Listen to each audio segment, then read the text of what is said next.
Back sacked and the Lib Dems are back. Goldsmith defeated in Richmond by a Brexit backlash.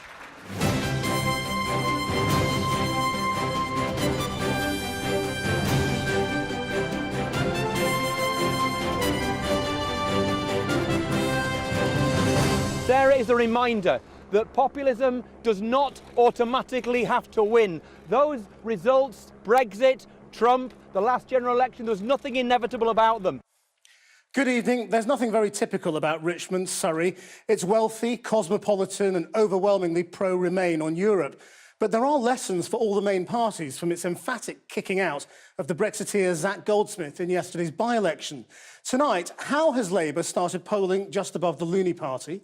Are the Lib Dems becoming the party for those who want to stay in the single market? Are the Tories having to back away from the idea of leaving it? And how are they going to sell that to Leave voters who just say, get on with it? It's about time she's got a finger out and get it sorted. I just wish I'd get on and leave. We voted for it to happen, and they need to pull their finger out and get it to happen. Also on tonight's programme, a former Chelsea footballer claims the club paid him £50,000 to stay silent on abuse allegations as another top team calls in the police. As the government announces rail fares will go up despite worsening delays and overcrowding, some furious commuters say it's time to disembark. And he refused to be Poet Laureate, but tonight Philip Larkin takes his place in Poets' Corner. So was it the posthumous revelations about his misogyny and racism which deprived him of his niche for so long? Maybe Ted Hughes was lobbying to keep him out. He must have thought he wasn't taking much of a risk in resigning as Conservative MP for Richmond Park and standing as an independent to win it back. He had a 23,000 majority and local backing for his opposition to the expansion of Heathrow Airport, and his former party even obligingly decided not to oppose him. But Zac Goldsmith reckoned without the by-election pedigree of the Liberal Democrats and the Brexit backlash. The Lib Dems' Sarah Olney rode the Remainer tide to victory with a majority of almost 2,000, as our political correspondent Michael Crick reports. Lib Dems at last embracing an election rather than embarrassed by it. A 23,000 majority overturned by Sarah Olney in a campaign transformed from a vote on Heathrow to a vote on Brexit. I think the people of Richmond Park yesterday voted to send a message to Theresa May that the British people did not vote for a hard Brexit that will damage our economy and future generations and our standing in the world. They voted instead for a country that is open, tolerant and united. They voted for an excellent Member of Parliament who will be a voice for millions. And now, as an MP, Sarah Olney will vote against triggering Article 50. So that's the commitment I made in my campaign, and my by-election victory means I've got my, a personal mandate from the voters of Richmond Park. That's what they want me to do. Do you see your way back into government now? I see a way back into this country having an option against the Tories that is not the Jeremy Corbyn-led Labour Party, but a party that can give people hope that there is a... With 9 MPs? Who believe... Well, look, 2 years ago, the SNP had 6. A grim Zac Goldsmith took his defeat early this morning. He'd promised to resign over Heathrow expansion, and it backfired. This by-election that we've just had was not a political calculation. It was a promise that I made, and it was a promise that I kept. He went home to rest and left it to neighbours to talk. I've just come back from yoga. I'm feeling a bit falling apart. Really? I'm devastated. Why do you think it happened? I think it was because of the Brexit vote. But environmentally, he's the right man to make the call on Heathrow. In a tweet since deleted, his brother Ben showed rather less grace. Even by Lib Dem standards, he said, Sarah Olney really is unimaginably drab. It's Zac Goldsmith's second election loss in 7 months, having been defeated for London Mayor last May. Some think the negative style of his mayoral campaign may have lost him votes in Richmond too. I thought he did very badly in the mayoral election, and I think so did a lot of other people. So it was no longer the blue-eyed boy of Richmond? I think he was no longer the blue-eyed boy, yes. Did Sarah Olney win, or did Zac Goldsmith lose? Oh, he lost big time. Why? Well, because he took us for granted. Firstly, he should never ever have called the by-election. Secondly, if he was an independent, he should have been an independent. Okay, the Tory party should have run somebody against him.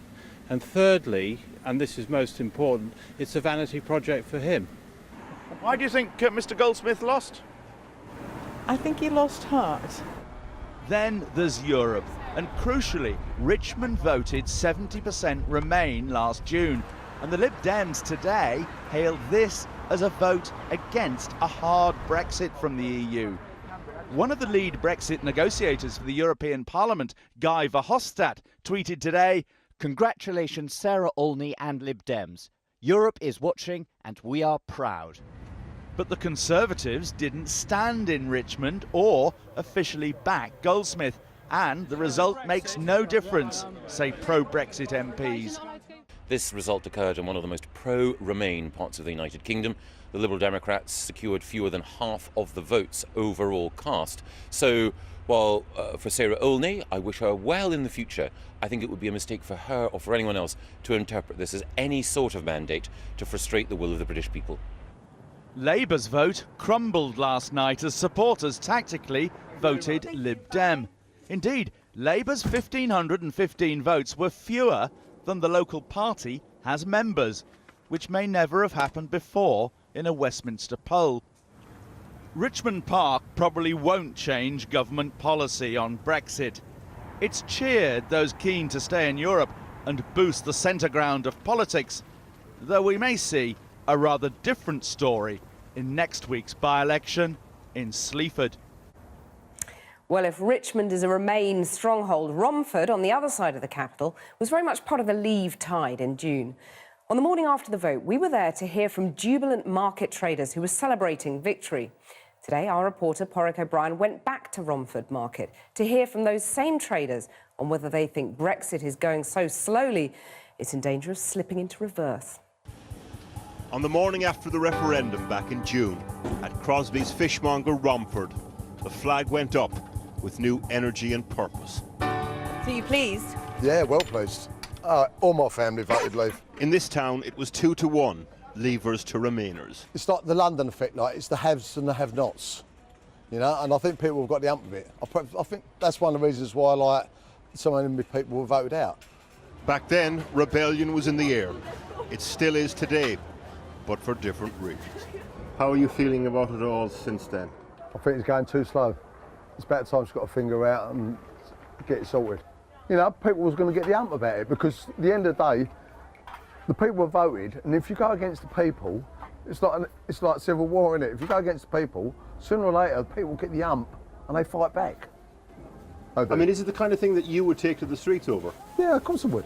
The people we spoke to don't just want hard Brexit, they want it diamond tipped. Brexit.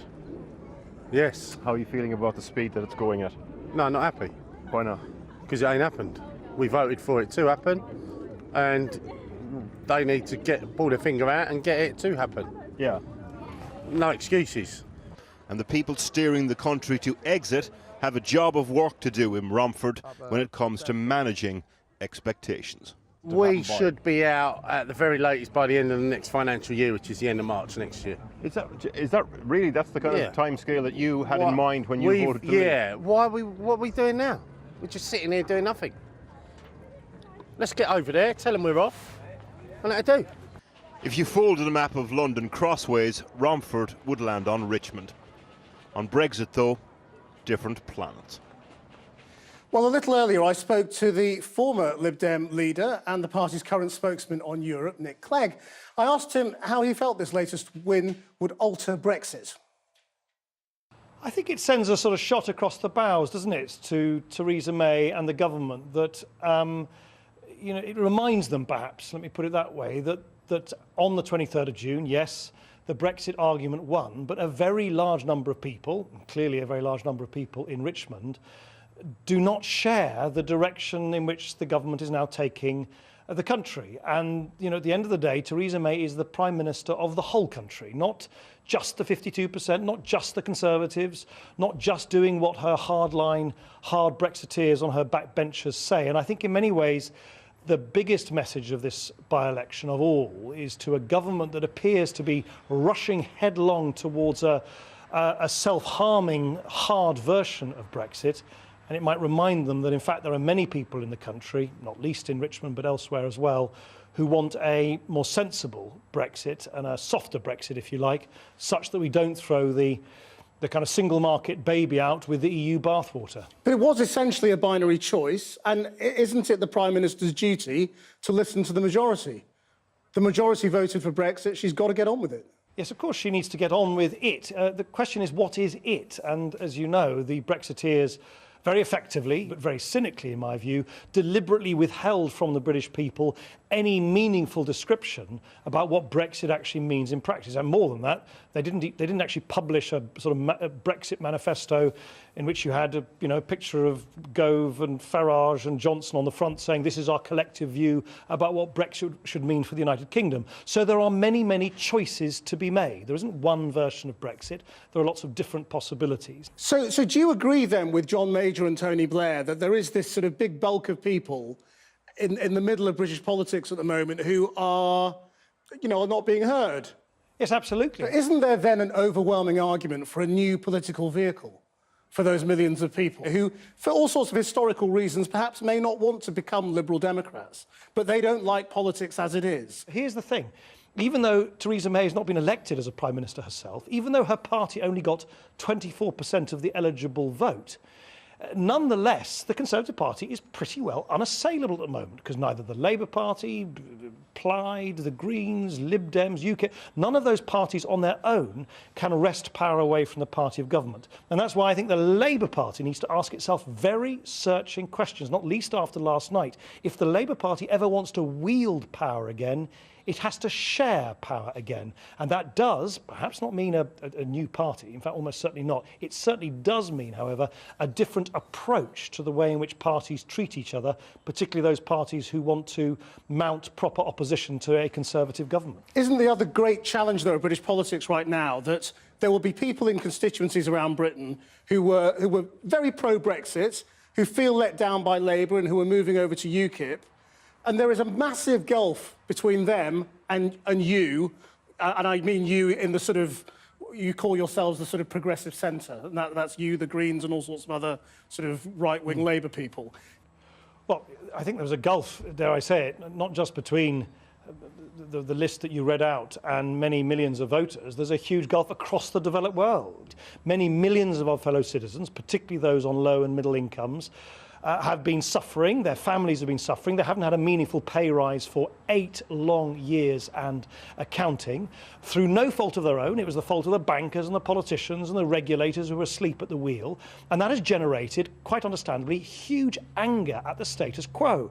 And I think that is one of the reasons, not the only reasons, that lay behind the Brexit vote on the 23rd of June. It's one of the reasons, not the only reason, that lay behind Trump, and it's one of the reasons, not the only reason, that no doubt will lead to further eruptions in Europe. Nick Clegg. Well, with me now is Labour Shadow Home Secretary Diane Abbott, and we're joined from Washington by the Conservative Chairman of the Foreign Affairs Select Committee, Crispin Blunt, who supported Brexit. Diane Abbott, do you see Nick Clegg's point? No, I mean, why did you do so badly in Richmond? Oh, no, our vote was terribly squeezed. That was always going to happen. We have not, historically, ever won in Richmond. We didn't expect to this time, but we thought it right to put up a candidate, but his vote got squeezed. But it collapsed. I mean, Labour members voted Liberal Democrat. Krishnan, that's what happens in by-elections. That's how usually the Lib Dems get what they claim is a transformative result, because the Labour vote or the Tory vote collapses and they benefit. But I mean, I think we have to be really careful about extrapolating too much from Richmond. It's a very particular seat. It's one of a handful of seats, which is one of the most pro-Remain seats in the country. And to extrapolate from that there's some huge Lib Dem revival, I think would be false. But is there a danger that wealthier Remainers go Liberal Democrat, poorer Leave voters go to UKIP, and Labour's squeezed in the middle? First of all, you have to remember that in the Lib Dems' traditional heartlands, in the West Country, they're not pro-EU at all. So the kind of campaign that Sarah Olney won, was a great campaign, I'm very glad for her, the kind of campaign she waged in Richmond would not work in traditional Lib Dem heartlands. And as for, you know, all our voters are going to You're UKIP... way behind, aren't you, is the point? I mean... Well, as for You're this being idea... squeezed on both sides. You're way behind the Conservatives. It's not as simple as that. The idea that all our voters are going to UKIP, actually, the number of actual Labour voters that have gone to UKIP is relatively small. The UKIP vote comes from people who never voted at all before and Tories. Let me bring in Crispin Blunt. This was a complete miscalculation, wasn't it, by the Conservative Party? I mean, you should have put up a candidate. Well, I don't think that would have made the position any better. Zach was supported by a lot of colleagues from Parliament. He was a particularly good MP. He made it clear he was going to continue to support the government on confidence and finance measures. So there really wouldn't have been a lot of point. It would have ensured the victory of the Lib Dems had we done so. Now they managed to win anyway, which is a pity. It's very sad for Zach. He was a very fine MP, I think, and it's quite a sad day when someone who's as independent-minded as he is and has done such a good job for his constituency. Well, they didn't think so. In raising the issues of salience. Well, sure, and it looks as though the Brexit issue, in terms of people's concerns, may have trumped Heathrow.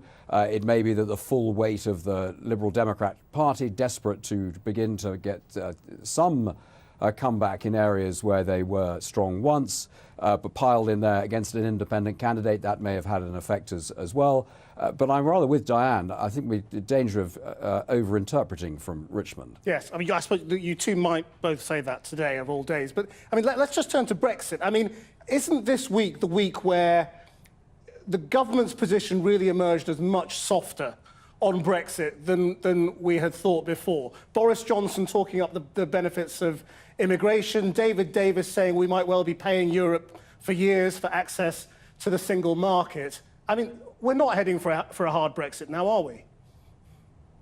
Well, what we head for is not really in our hands. It's in the hands of the 27 countries we're negotiating with, along with the European Parliament and the Commission. And the 27 countries are decisive in this, as is the European Parliament. But do you feel no it's a pressure very from this complex vote? Negotiation. No, because I don't think the UK position changes very much. Although the government are quite rightly using this time to assemble all the data in order to inform the negotiations, the rough outline of what the British position is going to be is not terribly difficult to discern. You've highlighted some of the issues. We're going to want to take sovereign control of immigration. What that means in terms of what the immigration policy actually is obviously quite a different question, but it's a red line that we would have the full authority to set our own immigration policy. We're going to want as much access to the single market as our partners are going to give us. They've got a much more difficult decision to make, because plainly as close a relationship as possible is in the interests of the 27, but their anxiety will be if it's seen as a success for the United Kingdom, what message does that send to other countries in Europe and the parties in Europe who are sceptical about the merits of the European Union? Let me just bring Diane up. Do you think we are now heading for a softer Brexit than we were before? I don't know, because it's also shambolic. One day David Davis says something, Theresa May contradicts him. But the signs are... Well, I don't think so. One day Boris Johnson is saying that he's in favour of immigration and that he is in favour of freedom of movement. The next day he's denying it. The real issue we have is we don't know what Theresa May's plans are, and it's increasingly looking like a shambolic Brexit.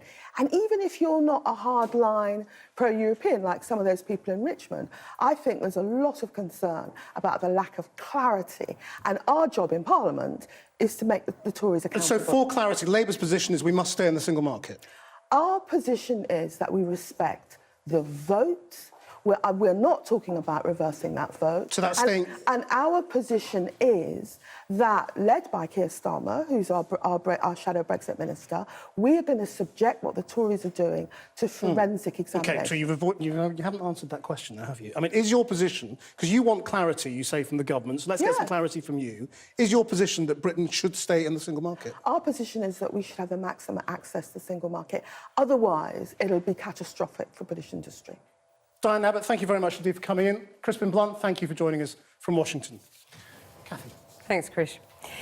Now, another top club has been linked to English football's abuse scandal. Southampton say they've contacted Hampshire Police following information supplied to the club in relation to historical child abuse. And Channel 4 News has learned that a new independent trust is to be set up to help victims and call for funding from the Football Association. Here's our sports correspondent, Kamian Zeram. Another Premier League club tonight confirms it is talking to police. Southampton, following, they said, information supplied to them in relation to historical child abuse. As Andy Woodward, whose heart-rending testimony is forcing football to confront its terrible secrets, launches an independent trust with other survivors like him. It's not about money whatsoever. This is purely about justice, getting things right, so in the future this can't happen again in anything, no, whether it's football, sport or whatever. We've got to really put our heads down and go, we need to change this. For Woodward, getting things right means getting them out in the open and an end to gagging clauses. It's emerged Chelsea paid £50,000 last year, yes, 2015, to silence an ex-player who contacted them about the abuse he says he suffered at the hands of former chief scout Eddie Heath when he was just 13 years old. That ex-player is now 57, Gary Johnson. For them to pay the money that they paid with an order tells you that, you know, they really didn't want to admit or help myself for fear of being exposed. It wasn't just Chelsea Mr. Johnson feels let down by, but the police too, who took his statement and then nothing. The tears were coming down my face, and I was put the phone away from my ear hole. I couldn't believe the questions he was asking, and to go through all that, and then 2-3 days after that to say that they're not going to investigate it further. The police won't comment on individual cases, and as for Chelsea, they may have broken FA and Premier League rules in not passing on information about alleged child abuse. I'm not going to comment on the aspects of the case. I think it's only right and proper that we conduct our own investigation, aided by external solicitors, and then when that investigation is complete, we will pass all information to the FA, and then they can have a look at it, and they would be the appropriate ones to decide whether the club acted appropriately throughout. No comment, nothing to see here. We only want to talk about the football. At Manchester City too, who play Chelsea no less tomorrow. Hi, Channel 4 News. This week the English football has been rocked by we're not answering questions about scandal. that. We're here to talk about the football. And Chris? But the questions just keep coming. What is football still hiding? Well, I'm joined now from London's Docklands by David Mellor, who, amongst his many jobs in government in the 80s and 90s, was National Heritage Secretary with responsibility for sport. After leaving Parliament, he spent 2 years chairing the Football Task Force. And, of course, you're one of the most famous Chelsea fans in the country, David Mellor. What do you think of these allegations that Chelsea and other clubs may have paid former players to be quiet? I think it's quite wrong. I think that there is an obligation already under the rules of the Football League and of the Premiership that these incidents should be reported. And I think paying people off is a thoroughly bad thing, not least because, you know, if you think you can get £50,000 by saying you were sexually abused 30 years ago, I suspect there'd be quite a long queue outside Stamford Bridge. Now, the scale of this just keeps seeming to grow by the day. Are we anywhere near having an inquiry that is capable of tackling it? Well, I agree with you. I think that's exactly the question to ask. I think there are two aspects to this, of course. The first is someone who has been abused and really has been abused, and there obviously have been some really quite tearful stuff as one's listened to one or two of these chaps speak. It obviously has had a terrible effect on their lives. That should be investigated by the police. But what bothers me particularly is, what are we doing to ensure that, there'll be tens of thousands of kids who will be going to various league clubs and Premiership clubs training days tomorrow. how can we be sure that those kids are not going to be exploited? And they're particularly vulnerable, of course, both the kids and their parents, because they all want to make a go of football. And what I find disappointing is, first of all, the FA have announced an inquiry led by a QC. Now, you know, I'm a QC, so I understand the breed, and it's a bit like asking a baker to cut you a leg of pork, because what you need is someone who is a skilled investigator. They say, the FA, which is a pretty unfit for purpose organisation anyway, that they're using their own resources to do this. Well, what resources? They should tell us. My view is that an independent body should be set up by the FA to report to the FA, and they should go round and check every league club, every Premiership club as a start-off, and ensure that their processes for ensuring that kids in their care are safe are appropriate. And if they're not appropriate, they should not be allowed to run training sessions for young people. I mean, the police are obviously also looking into this. I mean, do you not think between those two inquiries we will get to the truth? We need something else. No, I don't. I don't think we'll get the truth from that. I think as far as the police are concerned, you know, they will do their job, and some forces will do a good job and some won't, as we saw with Operation Midland. But as I say, I'll let the police get on with their job. What I'm concerned about is a job I used to do, which was being sports minister.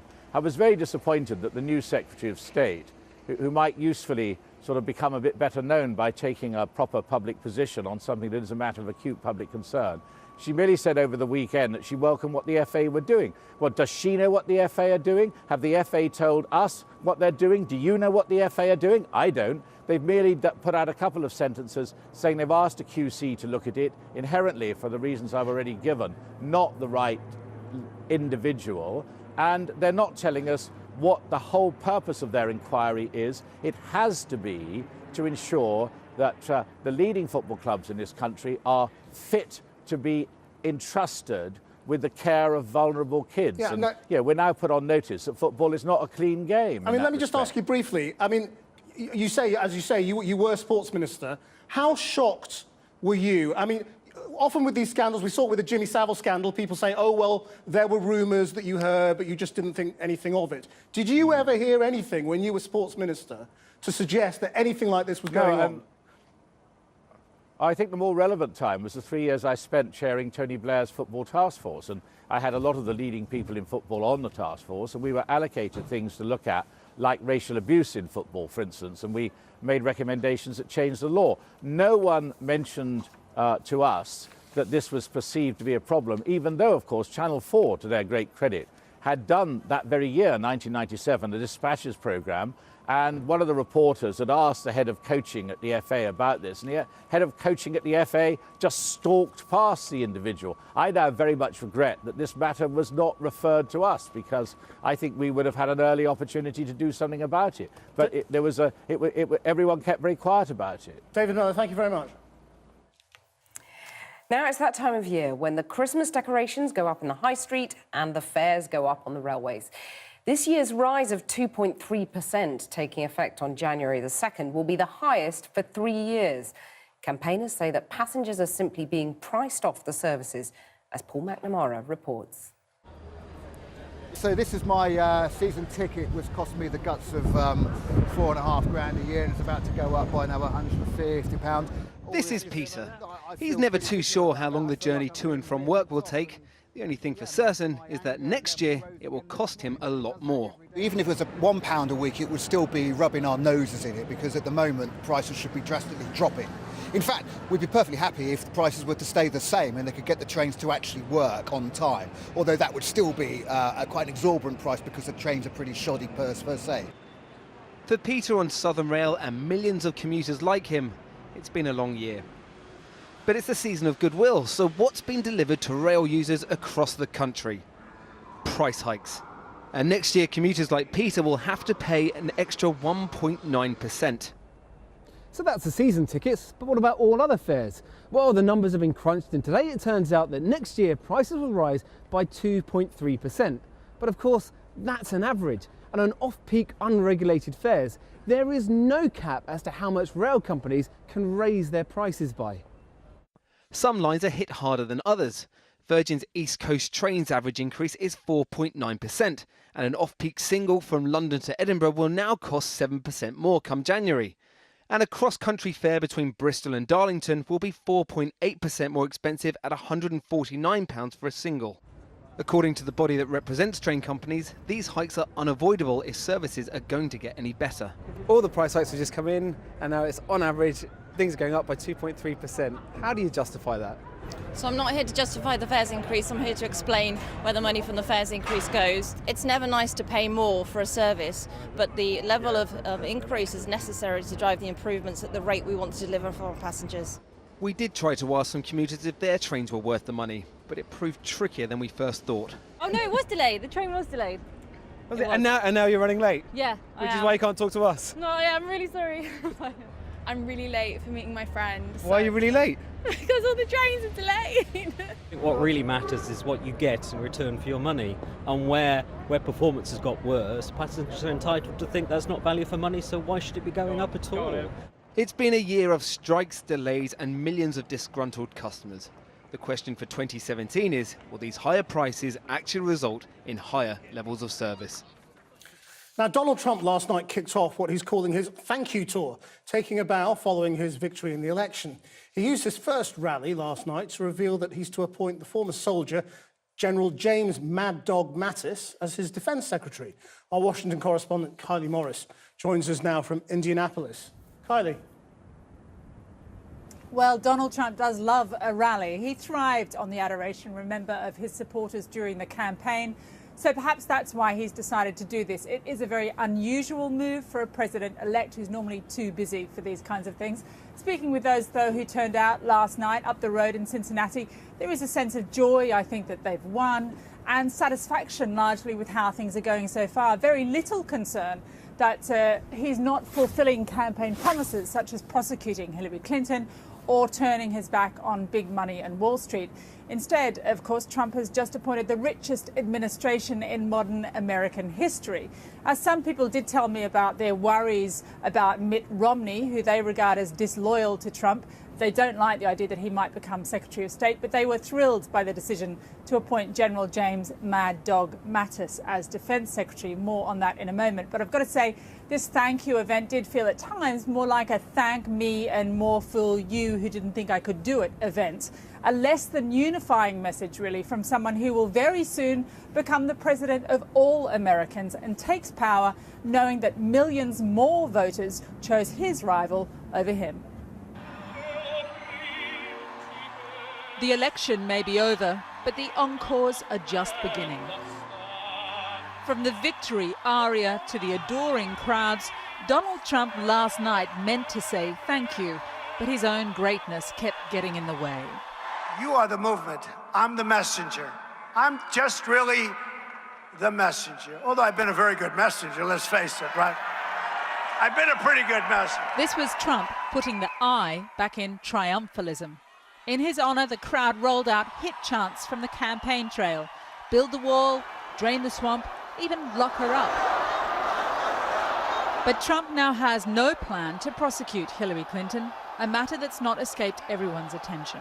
You're disappointed by that? A little. Not that I'm vindictive. I believe in mercy. However, I'm not judging them, but they should at least be brought before the courts like we should. What are we going to do? We're going to make America great again. You watch. This is no longer about Donald Trump against Hillary Clinton. In one striking moment, it became America against the world and the evil forces of globalization. There is no global anthem, no global currency, no certificate of global citizenship. We pledge allegiance to one flag, and that flag is the American flag. The president-elect has appointed a son of Wall Street and a billionaire to steer his economic nationalism, despite campaigning against big money influence in politics. Last night, we couldn't find anyone bothered by that. Quite the opposite. The only way they became wealthy was by selling a good or a service and helping make other people make money. I think it's great that we have business people and billionaires that are in these positions of authority now. And if you're going to have the rich run the economy, why not appoint a general to run the Defence Department? We are going to appoint Mad Dog Mattis as our Secretary of Defense. Mad Dog. He's great. Retired Marine General James Mad Dog Mattis takes up a post almost exclusively held in the past by civilians. The 40-year veteran led the Marines to Baghdad in 2003. But we're not announcing it till Monday, so don't tell anybody. Trump played it as a scoop. He was delivering directly to his people. He is truly speaking to the people. He's not taking many questions, though. He hasn't had a press conference as yet. To me, his goal is he's going to keep the American people informed as much as he can and do it honestly. The people back there, the extremely dishonest press. People here are enjoying it. It's like vaudeville. You can hear it. There's cheering at the media, cheering at the establishment, and celebration of their guy, the guy who won. Thank you. I'm asking you to dream big again, and bold and daring things for your country will happen once again. Back on teleprompter on its presidential setting, Donald Trump urged his followers to stay the course. The script is not yet written. We do not know what the next page will read. But I'll tell you, it's going to be a great page. What we do know is that the pages will be authored by each one of you. Each one of you. The men and women he called forgotten, now the authors of their own fate. Kylie Morris reporting there. The Formula One champion Nico Rosberg has announced his retirement from the sport just 5 days after clinching the first world title. The 31-year-old German was beaten by his teammate Lewis Hamilton in the final Grand Prix of the season in Abu Dhabi on Sunday, but pipped Hamilton to the title.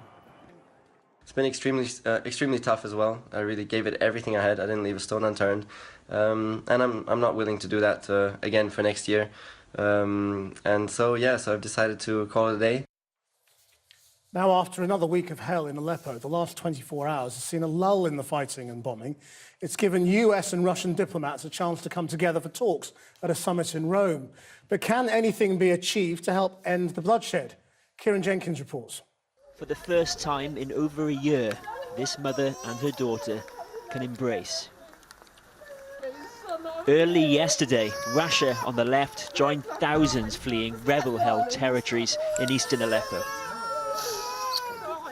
More than 31,000 have fled this week, according to the UN, to camps like this one, where Russia is supplying food and medicine. These are the latest images from Sheikh Said, a rebel area now with Assad's forces, backed by Shiite militia, on the ground. But in the same district, the rebels fire back. Reports today of shelling claiming lives in the government-controlled west. In a back room at a summit in Rome, two men who might unlock this crisis. John Kerry again met his Russian counterpart. The outcome of these talks is more talks. That both sides understand the importance of trying to continue the diplomacy and trying to see if something can be done. And nobody's waiting for the next administration. They both feel there is urgency. And this is why. A flood of people from rebel areas, which Russia says is being controlled by terrorists. Civilians desperate to get out alive. Now, within the last hour, a memorial stone has been unveiled in Westminster Abbey, remembering the poet Philip Larkin. The honour comes more than 3 decades after Larkin's death. Others in Poets' Corner have not had to wait so long. So did what we've learned over the years about his racism and misogyny count against him? Philip Larkin published just 4 slim volumes of poetry. But his verses on love, death and everyday life made him one of Britain's literary treasures. The large, cool store selling cheap clothes, set out in simple sizes, plainly, knitwear, summer casuals. What one writes is based so much on the kind of person one is and the kind of environment one's had and has now that one doesn't really choose the poetry one writes. One writes the kind of poetry one has to write or can write. Talking in bed ought to be easiest. Lying together there goes back so far. An emblem of two people being honest. Larkin was an intensely shy, private man who avoided the limelight as a librarian in Hull. He was offered but declined the position of Poet Laureate in 1984 after the death of Sir John Betjeman, one of the few granted access to him. I read it to some Hull people last night, and tears came to their eyes. They thought it was so good. They said, "We must know this man. Can't he come and see us?" It's another evening gone. After his death in 1985, a cache of more than 1,000 private letters shed a different and rather disturbing light on his character. A racist, misogynist miser with an unhealthy interest in porn and booze. One critic declared it was like unearthing the sewer beneath the National Monument. Perhaps that explains why it took him so long to join the literary greats in Westminster Abbey. These hallowed portals last honoured him at his memorial service, celebrating his poetry and his fondness for jazz.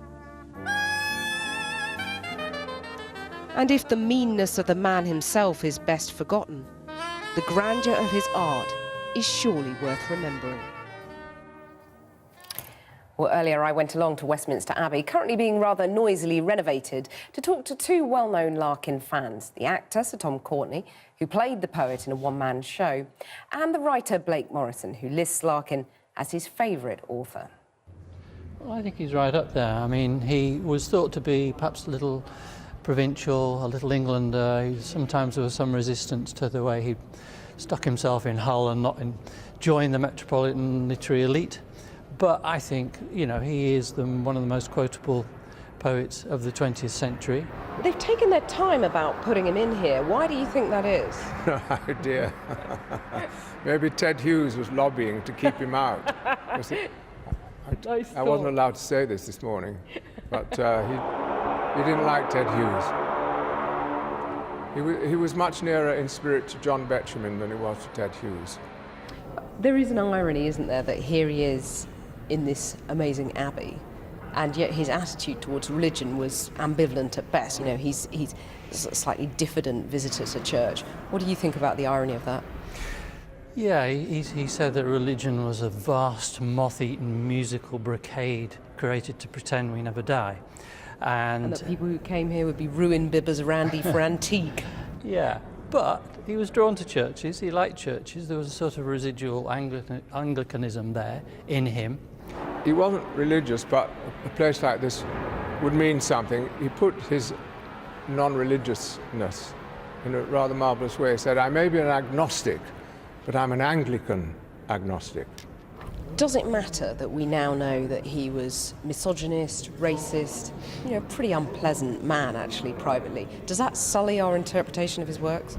To me, not, because I think the poems are free of all that. The poems are about not being sure about what you really think and feel and believe. And so the bigotry that you get in some of the letters, a lot of it has to be said, is jokey, it's to friends, it's private. It isn't very pleasant, looked at from a distance, but to me, it doesn't infect the poems. He wanted What Will Survive of Us Is Love to be thought of as his most famous line, not the line that is in fact his most famous line, which you're not allowed to say now. Look, they're not letting me. What survived of the poems? I think 10, 12, 15 of the finest poems of the 20th century. And that will survive. People will go on reading biographies and letters and having opinions about the man, but the poems stand apart, and I think they're magnificent at best. Blake Morrison and Sir Tom Courtenay trading Larkin quotes in Westminster Abbey. After the break, more on how the Lib Dems by-election victory might affect Brexit and how the 50-year Castro hegemony has affected two Cuban women, for good and ill.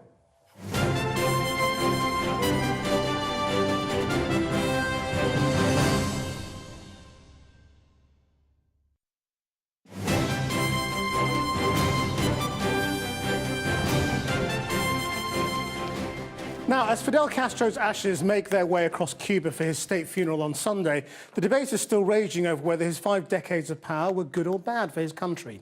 Jackie Long has been meeting 2 women who have deeply personal reasons to be on opposite sides of that debate. Here's her report. There is no Cuba without Castro. On the streets, in people's homes, he so dominated this country and its people, the verdict on his legacy seems set in stone. But some are daring to chip away at a legacy they say is a lie, challenging the story of the revolution. 2 women, one a true child of that revolution, the other still waiting for her country to change. So how long have you lived here? 76-year-old Daisy Perez Mir remembers life before. Her family worked in the sugar mills, exploited, she says, by the landowners, rescued by the revolution. The people felt so very oppressed, but we were lucky to have a great leader. Finally, the revolution triumphed. I was happy, like all the young people, all the Cuban people, as we were expecting new things, and so it happened. She became a teacher to help with Castro's literacy program, the one concrete change she cites. The rest is all about Fidel himself. Meeting him in person, the biggest moment of her life. It was indescribable. Sometimes you were speechless when you looked into his eyes. When you were by his side, you felt he was like your father, someone who protected you just by looking at you.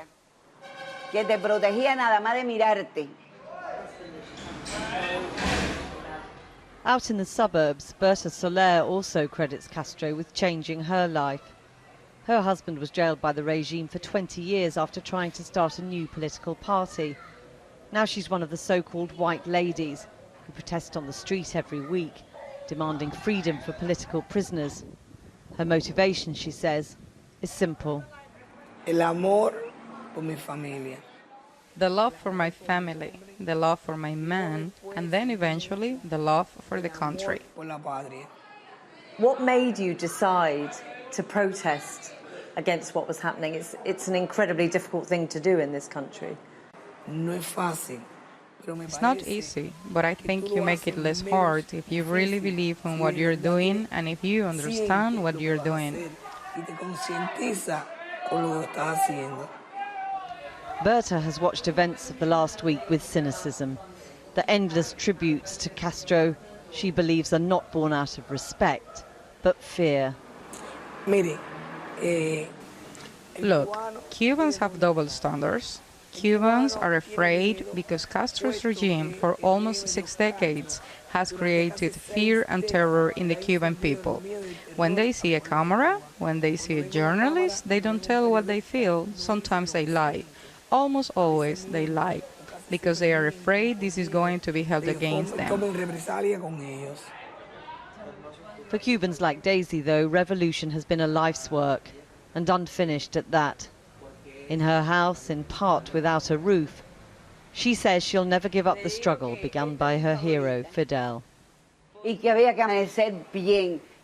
have to wake up, get up, being stronger, being even more revolutionary. We have to continue doing things the way he wanted, to make things perfect. He wanted things to be almost perfect. So 2 women, very different versions of the past, but perhaps one shared truth about the future. In Cuba, change comes slowly. Tonight's main news, the Liberal Democrats have overturned a 23,000 majority to win the Richmond Park by-election. Lib Dem Sarah Olney, whose campaign stressed her opposition to Brexit, achieved a majority of more than 1,800 votes over Zach Goldsmith, who'd resigned as a Conservative MP to stand as an independent. Well, joining me now to discuss the political and cultural fault lines exposed by Brexit is the comedian and journalist Ava Vidal, who wants the UK to remain in Europe, and Baby Mimi, whose political views are yet unknown, and Ella Whelan, the assistant editor of Spiked, who wants us to get on with Brexit. Ava, let me start with you. Was the by-election the beginning of a fight back by Remain voters who sort of feel somewhat disenfranchised? I don't think it was the beginning, and we've heard rumblings of it ever since the whole Brexit vote. I mean, it was so close anyway, that there were always going to be people that objected, and there have been so many people who voted Leave that have turned around and said we weren't quite sure what we were doing, we've made a big mistake, you know, we were objecting, we thought it was some kind of joke. And so, yeah, so... And she agrees. Yes, she does.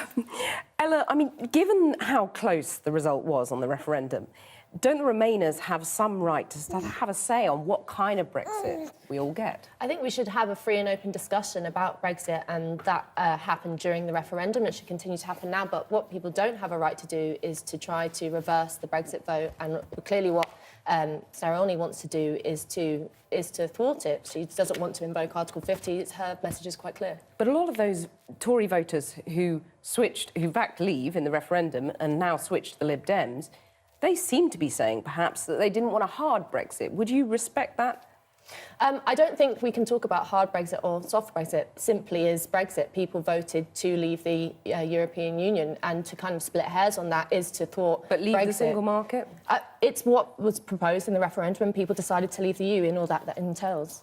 Brexiteers have a right to say, right, this is Brexit, let's get on with it and get out. No, because I think that the facts weren't actually playing during the whole campaign. There were so many untruths told about what was going to happen, and so many people thought there was going to be money for the NHS, and this was going to happen and that, and it wasn't true. So therefore people voted against something that was against their own best interest, really. It's totally wrong. People knew why they were voting. I knew why I voted to leave. It's because I wanted to get greater democratic control over politics. And to say that people were misled or lied to is really a low view of people. It's calling people stupid. It's calling people... No, they haven't. Yes, there's been loads Leavers of did not surveys regret their where people vote. have said it No, themselves. there's polls that show But that I Leavers think- do not okay, regret their I'll vote. tweet them to 68% you. of people, a YouGov poll showed recently, 68% of people want Britain to get on and get out of the Sorry, EU. many people That's, have I mean, said that's that they true. were very sorry. I've read loads of articles where people said that they didn't actually know what they were voting for, they didn't understand it. It was the facts were never really given to them. I think the So- baby's You're got calling control of the people mic, if we stupid. could... Oh, has she? I'm sorry. Yeah, so, no, I'm not calling people stupid. You That are. is you. You're saying, no, you're saying that I'm people saying don't that know why they people were voted. We've got... I think This was a I clear think they were referendum. I mean, this misinformed. was a clear vote, and people talked about the referendum over their dinner tables. I've been interviewing people up and down the country that said, I talked about this 24/7. I knew I wanted to leave the European Union. And nevertheless, we have left the European You Union. have if they all sat over their dinner tables and had to talk. There are people coming in from work who were I've talked hard-working to people all over working the place. class who- I think who were everybody doing has this, who were doing dinner. that, who were- But the fact is... not sitting over dinner No, tables. the fact is, either wait a you minute. believe in democracy, Wait a minute. either you believe in Okay. democracy and you think that Brexit should happen because it was a democratic mandate, or you don't. OK, listening to you two talk here, it exposes the fault lines, the divisions across the country. How on earth do we get through this and sort of unite as a country again? I think we should involve people who voted Remain as much as people who voted Leave in conversations about Brexit. We need to talk about what kind of economic policy we have, what we do with our borders. But the fact is, people voted to leave the EU. That is the starting point. but We you're must, invoke Article 50 and then have the OK, conversation. but you're not willing to compromise on sort of a hard or soft Brexit. No, you know, 'cause I'm- perhaps. Well, I mean, what about David Davis saying perhaps we should pay to retain some kind of access to the single market? I think Would you be up for that? These things can be discussed, but the fact is people voted to leave the EU on the terms of that it would be a complete, exit. It would be a complete Brexit. It wouldn't be a soft Brexit or a semi-soft Brexit. And to say that otherwise is simply denying a democratic mandate. Why are you denying the fact that people told there were going to be 350 million available for the NHS, and now Nigel Farage said it wasn't true? I mean, I think... Haven't we got to move on from that, though? And, the Remainers have now got to try and... The baby's sitting on the mic, I think. I mean, haven't we got to move on from that and try and sort of, move some way towards the Brexit position and make... So if... Yeah, I think we need to listen to what happened in that by-election and listen to what people are saying. They're saying they don't want a hard Brexit. There are many people who feel that way. There's so many degrees of what could happen. It doesn't have to be, people need to understand what they want. And we need to also understand that Zach Goldsmith lost a massive majority, not just because of Brexit, because of that hideous, racist, Islamophobic campaign campaign that he ran, and Londoners were not having it. And they turned around and said, goodbye, Zach. All right, I've got to say I'm rather distracted by the baby, but let me tell you, will it change anything, do you think, this by-election? I don't necessarily think that. I mean, it was a small by-election. It's certainly not reflective of the population as a whole. But what it does reveal is that there is a genuine drive to thwart Brexit, and that really worries me. Very briefly, is this by-election going to change anything? I think it is. I think the government are going to have to sit up and take notice and understand that they are going to continue to lose... Well, they lost Zach Goldsmith before because he was independent, but they are going to continue to lose seats in areas where people are not happy and are not quite sure what Brexit means. Ava, Mimi, and Ella, thank you very much for joining us. Krish. New rule, every discussion on Channel 4 News must include a baby. Especially when From it's now about on. Brexit. Yeah, in fact, it makes total sense. We are back tomorrow at 6:30. We're going to have to try and look for a baby tomorrow night, aren't we now? But anyway, You're feeling broody. until then, that's Channel 4 News. Have a very good evening. Good evening.